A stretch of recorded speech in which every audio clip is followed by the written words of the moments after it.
Part 1, Godfather. Okay, let's see where this one goes. For some reason, always with the father, I don't know, most of the times in this story with the father or godfather or grandfather, always trash in this game. So it would be nice if there's someone, that's a lot more, nicer. Although, like, I mean, there's a few, I think, maybe a few NPCs where, the father or grandfather is nice, but most of the time when it comes to, like, most of the time, they are trash. And also when it comes to, the parents, I guess. So I just, like, can't they make some, like, add more nice grandfather and father, please? Anyway, damn it, these bastards grabbed every scrap of food and trashed whatever they couldn't carry. What? Are they trying to starve us? Crumbs of compressed biscuits were pressed into the dirt, too small to pick up. Even the pigeons couldn't find anything to pick out. The old scavenger keeps scraping at the ground with cracked hands, trying again and again to gather crumbs, cursing under his breath. Thank goodness these old wakes can still walk. Just wait, all of you will be limping one day. The torn sofa spills its rotting stuffing, with broken ceramic plates scattered beside it. The air stinks of fermenting fruit peels, mixed with a sharp, burnt odor. A biting wind blows through, sweeping the stench away for a moment before it's gone. Ugh, snow again. He grips his aching leg and tilts his head back, gritting his teeth like he's forcing himself to stand through sheer will. Honestly, I relate to that word with snow, because back then I used to, like, think snow was cool, like, and I get excited. I live, unfortunately, in a state where, unfortunately, it doesn't really snow much at all, or actually barely even doesn't really snow much at all. It doesn't even snow at all. So I think there's maybe one part in this state that does snow, but other than that, most of the state doesn't really snow, which is kind of sad. So I grew used to hot weather, and then when I moved to a college, I got a fever on my first day because it was snowing. So obviously, and it's my first time, like, getting used to the cold and everything. So I still think snow is pretty, but the more I sat with it, the more I just, like, realized I don't like snow, like, because I just don't like the cold. Like, I just don't really like it. So anyway, he grits his aching leg and tilts his head back, gritting his teeth like he's forcing himself to stand through sheer will. Hunger and a dizziness from standing after crouching so long leave him breathless and exhausted.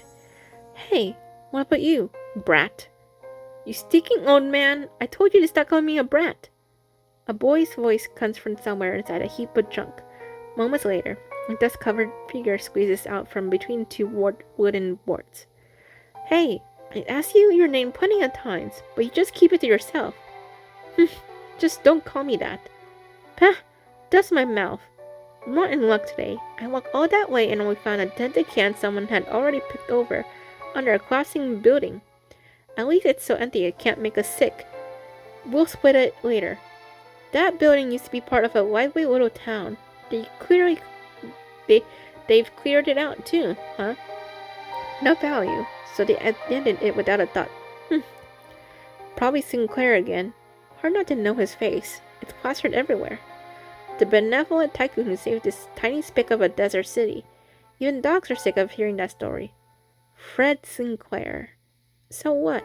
Works out for us, doesn't it?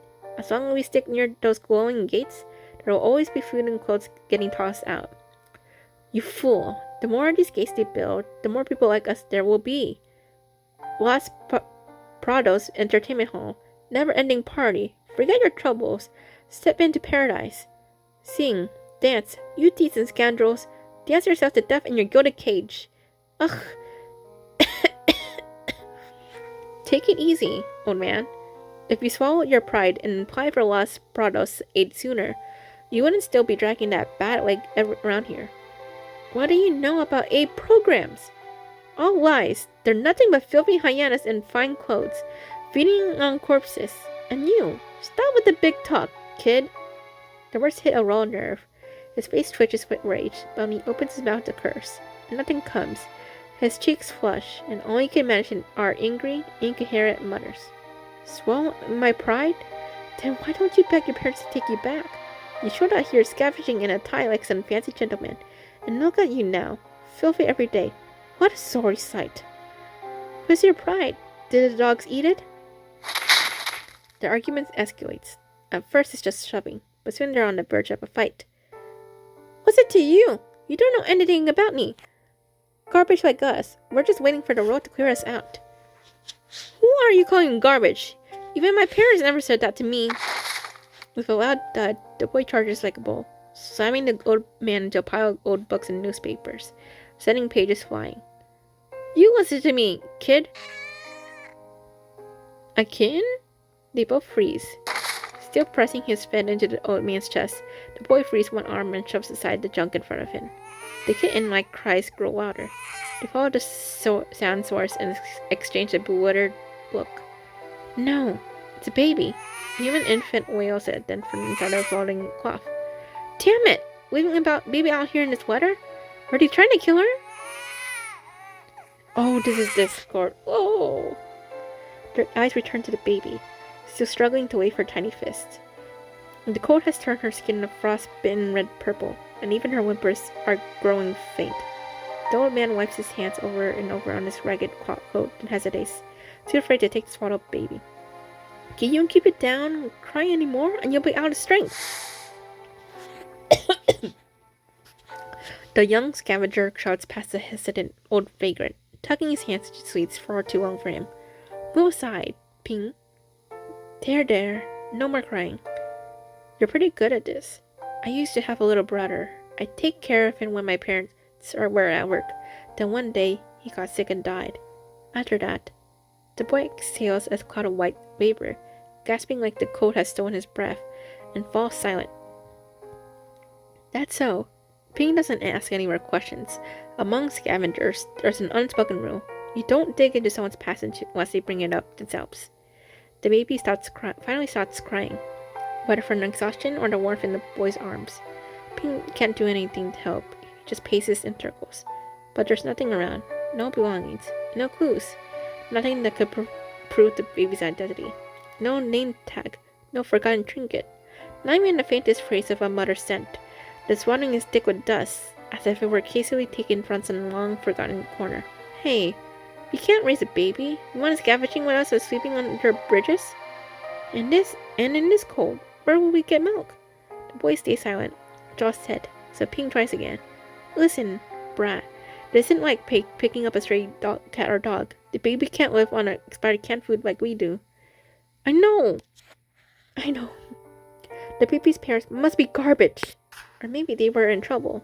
Maybe they had no choice. I still think in the first one. No, they're just like my parents. Dumped me with shameless relatives and never came back. I'll go to New Nellis myself and get the truth. What? Your parents were in front of New Nellis Air Force Base? That place closes all its checkpoints once winter sets in. The boy rolls his sleeves up, turning it over until he finds a patch of clean inner fabric. He gently wipes the baby's face with it. Ping quickly pours a little water from his flask to dampen the cloth and help. Those relatives even drove my dog away, beat it until it cried, said it had no value, that they never take on another burden. Value? So my only value didn't was the foster money going to their account?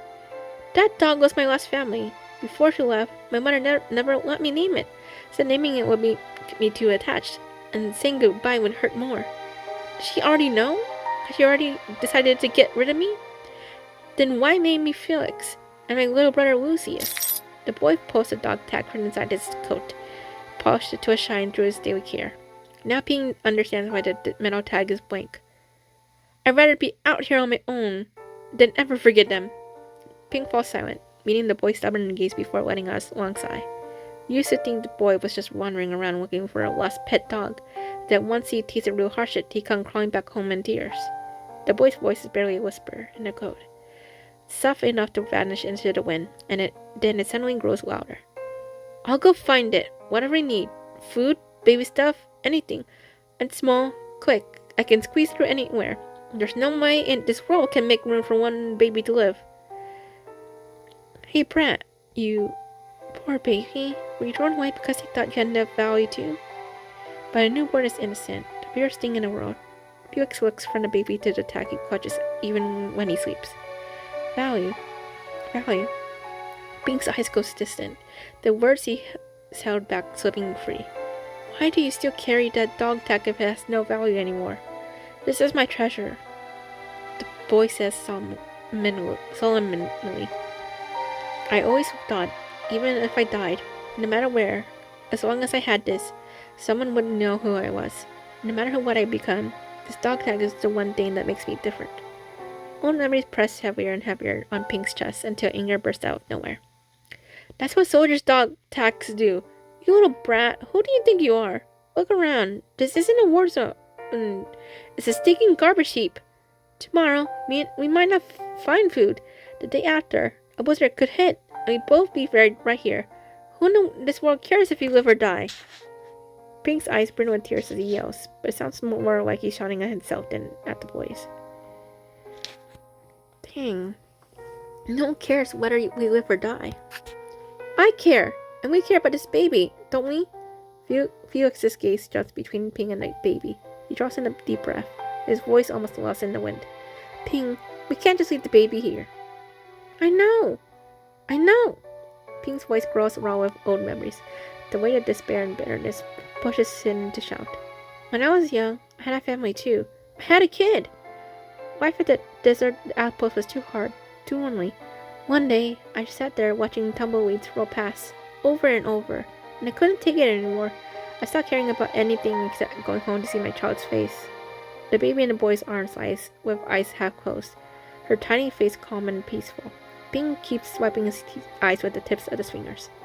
I hurt my leg on purpose, threw away my worth, deserted my post and went home, hoping for a hot meal and familiar faces. But when I got there, it was all gone. The houses were flattened, the streets nothing but rubble, the people gone. Maybe they all gone to that glittering palace in the distance. You work your whole life thinking it'll buy you a happy family, a stable retirement. Or is it just so someone else can add another mansion to their collection, a sports car to their garage? That's how it is. The poor get driven out, and the rich just get richer. Even so, the baby's still worse off than me. Born with nothing, homeless from the start. Homeless people? There are two of us right here. We're all in this together. A defiant smile tugs at the boy's lips as he straightens his thin chest. With that one sentence, he seems to stitch an invisible thread, tying the three of them together among the trash. Poor little one. Thank you for coming into this world, for coming to us. That's right. We all start the same, born naked, with nothing at all. Before we were beggars or emperors, we were all just helpless, clueless babies. Ping stretches his bad luck without thinking, eyes fixed on a patch of light breaking through the clouds. The great layers of clouds above start to shift, splitting into tiny cracks. Gentle rays of sun filter through like threads, spilling across the distant mountains in a warm golden glow. Oh my gosh, not gonna lie, that just hits. Oh god, that really hits. I got the fact that we're starting off strong with her as a baby, and I gotta hold this girl. Felix, we should give the baby up. The boy blinks back tears, his eyes bleeding silently, waiting for Ping to change his mind. Send her to Los Prados? Maybe there are places that can raise a baby, but people like us, discarded, can't get into Los Prados right now. The city childcare center's too far, but I know some place where better. Further south, there's a workshop where son tailors live. The head tailor often gets to the church. I heard he lost his wife and never had children. Think about what's really best for the baby. Think about your brother. If the baby gets sick, we'll be just as helpless. Felix staggers as the baby reaches up and grabs a fistful of his hair. Ow! Hey, you little rascal! Alright, enough of that hangdog look. Ping pats Felix on the back. The boy straightens, like he's finally decided on something. A flicker of relief in his eyes. Give this to her. Isn't this what you treasure the most? Oh, please let her take this. He tucks the dog tag gently into the swaddling. placing it on the baby's chest. There, now she won't have nothing. I hope, even times like this, she can grow up safe. You... Ping takes the baby, tuckling the sawdust corner snug, and patting her in place of goodbye. As if sensing something, she starts to cry again. Be good. Live on. Don't end up like us, homeless. Ping, you talk too much. Come on, let's go. People are coming out. Farewell. Peter shouted in the road. The boy gives the baby one last look, then disappears into the snow with Ping. Fresh snow dusts the weathered oak walls. Beyond the weeded windows, the road outside has turned into a silent white tapestry. The old tailor paces back and forth, stacking the finished fabrics into neat piles. The young apprentices chatter loudly as they head out through the main door for a break, leaving the workshop quiet. These stitches are wide and crooked. Sloppy work. Redo it. Now this one's decent. Was it the new girl? What was her name again? Once his work is done, he cracks the window for fresh air. Out in the white expanse, a faint glint from a small piece of metal bounces into the old tailor's thick glasses. What's that?